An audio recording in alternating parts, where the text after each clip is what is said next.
साचो के लाज तोरा नइखे कोनो गतरी, हमरा के छोड़ के ते भइले सत भतरी।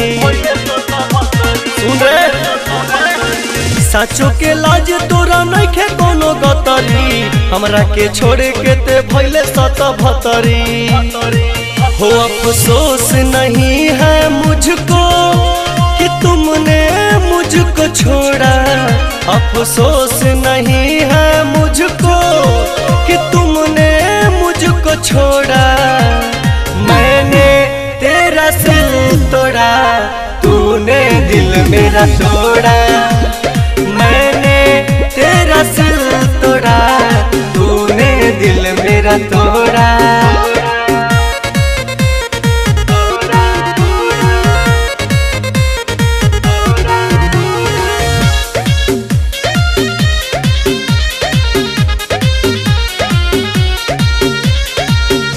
बचपन में ठीके रहले भइले जवानी में तेज, दू लइका के बाप संगे ना सदिहले से।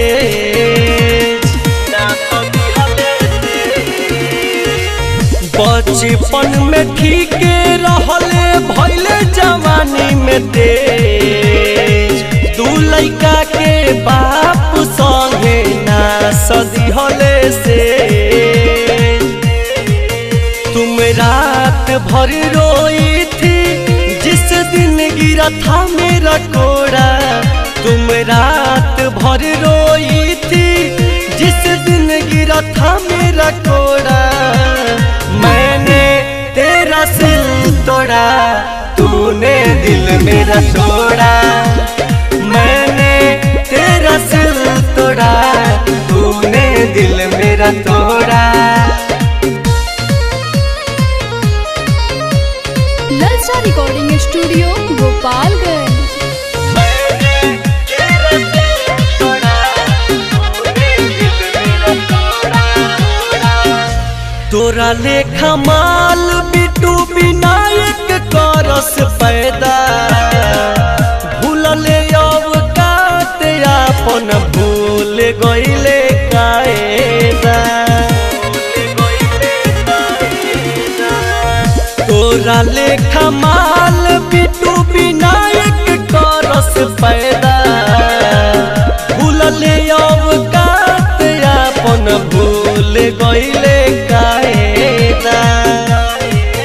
अब हमको नहीं देती हो दुख इसी का है मुझे थोड़ा, अब हमको नहीं देती हो दुख इसी का है मुझे थोड़ा। मैंने तेरा दिल तोड़ा, तूने दिल मेरा तोड़ा। मैंने तेरा दिल तोड़ा, तूने दिल मेरा तोड़ा।